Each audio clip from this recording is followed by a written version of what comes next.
எல்லாருமே பார்த்தது ஒரு எடிட்டட் எபிசோட். இந்த மாதிரி ஒரு எபிசோட விஜய் டிவில போடுவாங்கன்னு நான் சத்தியமா எதிர்பார்க்கவே இல்லை. நான் ரொம்ப பிஸியா எங்களுடைய வீட்டு திருமண விழாவில் இருந்தேன். விஜய் டிவில இருந்து எனக்கு கால் பண்ணி இந்த மாதிரி ஒரு ஷோ பண்றோம், நீங்க கெஸ்டா வாங்க, இந்த மாதிரி உங்க வீட்டுல இருக்க நாய் பத்தி பேசுங்க, அஸ் அ டாக் லவரா வாங்க அப்படின்னு கூப்பிட்டாங்க. நான் சொன்னேன் ஆர்குமெண்டா இருந்தா நான் தயவு செய்து வரல, நான் ரொம்ப பிஸியான ஒரு விஷயத்துல இருக்கேன் அப்படின்னு. அதெல்லாம் இல்ல சார், ஆஸ் அ டாக் லவரா வந்து உங்க ஒப்பீனியன் மட்டும் சொல்லுங்க அப்படின்னு அவங்க சொன்னாங்க. அந்த கான்வர்சேஷன்லாம் நான் வச்சிருக்கேன். ஓகே, ஆனா அங்க போனா என்ன சரியா பேசவே விடல. சோ என் அன்பான ஒரு வேண்டுகோள் என்ன அப்படின்னா, உங்க எல்லா விருப்பத்தோட விஜய் டிவி நிறுவனத்துக்கு அந்த unedited version of the episode அதை நீங்க போடுங்க. ஓகேவா?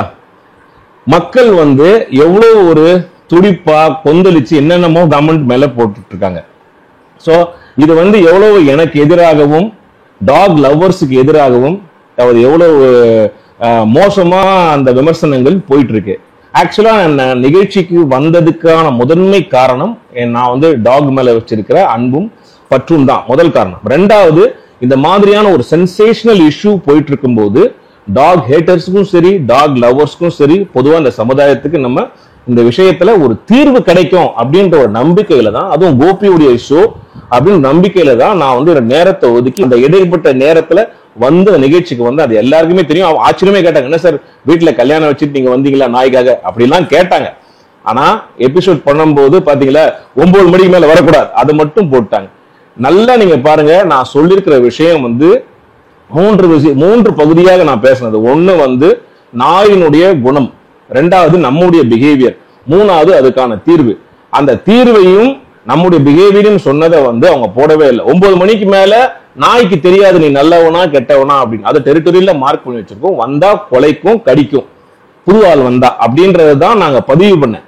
ஆனா வெறும் 9 மணிக்கு மேல வரக்கூடாது, 11 மணிக்கு யாருமே ஏரியாக்குள்ள வரக்கூடாது அப்படின்னு கட் பண்ணி அவர் கேட்ட கேள்வி ரியாக்ஷன்ல இத வந்து போட்டிருக்காங்க. நீங்க பார்த்த எபிசோடு வந்து ஒரு சினிமா தான், எல்லாரும் கட் பண்ணி ரியாக்ஷனோட போட்டிருக்காங்க. சோ இதனால வந்து பாத்தீங்கன்னா ஒரு நாய்க்காக பேச வந்தவங்க எல்லாமே இன்னைக்கு ட்ரோல் செய்யப்படுகிறாங்க. இந்த நிகழ்ச்சியை பாத்தீங்கன்னா rich versus poor, haters versus lovers அப்படி ஆகி போச்சு. அந்த மாதிரி ஒரு டிபேட் நிகழ்ச்சி இருக்கக்கூடாதுன்னு தான் என்னோட தாழ்மையான ஒரு ஒப்பீனியன். ஒரு டிபேட் நடக்கும்போது அதுல வந்து கடைசி நமக்கு ஒரு தீர்வு கிடைக்கணும். நமக்கு வந்து ஒரு பிரச்சனை இருக்கு, இப்போ அந்த பிரச்சனையை நம்ம தீர்வு தான் பார்க்கணும். அதை பார்க்காம இந்த நிகழ்ச்சி இந்த மாதிரி ஒரு சென்சேஷனுக்காகவும் ஒரு டிஆர்பிக்காகவும் இந்த நிகழ்ச்சி வந்து நடந்திருக்கும் போது எனக்கு ரொம்ப எனக்கு பாத்தீங்கன்னா ஒரு மன உளைச்சல தான் இருக்கு. மக்கள் நீங்க வந்து தயவு செய்து புரிஞ்சிக்க வேண்டியது என்னன்னா, இந்த மாதிரியான ஒரு நிகழ்ச்சி ஒரு என்டர்டெயின்மெண்ட்டுக்காக கட் பண்ணி ஒரு சென்சேஷனல் இஷ்யூ வந்து என்டர்டெயின்மெண்ட்டுக்காக பண்ணி மக்களிடையே இந்த மாதிரி ஒரு வன்முறையை தூண்டுறாங்களோ அப்படின்றது எனக்கு ஒரு பெரிய சந்தேகத்துக்கான ஒரு விஷயமா இருக்குது. அதனால இதெல்லாம் வந்து நீங்க பார்க்காம நீங்க வந்து அதே கமெண்ட்ல அதே போடுங்க, விஜய் டிவிக்கு கேளுங்க, கோபி சார்ட்டே கேளுங்க, அன்எடிட்டட் வெர்ஷனை தயவு செய்து போட சொல்லுங்க. அப்படி போட்டாங்கன்னா உங்களுக்கு முழுசா தெரியும். அது போடுவாங்களான்ற ஒரு கேள்வி இருக்குல்ல. அதே மாதிரி முக்கியமா வந்து ஒரு பாதிக்கப்பட்டவங்களை வச்சு ஒரு நிகழ்ச்சி பண்றது, அதுவும் ஒரு ஸ்பான்சர்ட் நிகழ்ச்சியை பண்றது எந்த விதத்துல நியாயம்? அந்த கேள்வியும் நம்ம கேட்கணும்ல. நான் எபிசோட் பார்க்கும்போது தான் தெரிஞ்சது. ஏன்னா நான் அந்த நிகழ்ச்சிக்கு வந்து எல்லா ஷூட்டிங் முடிஞ்சு கடைசியில் தான் நான் வந்து ஜாயின் பண்ணேன். சோ எனக்கு வந்து அங்க என்ன நடந்ததுன்னு தெரியல. நல்ல விஷயத்த ஒரு தீர்வா ஒரு விஷயத்த ஒரு எபிசோட போடாம இது வந்து ஒரு பிரச்சனையா உருமாறி இருக்கு.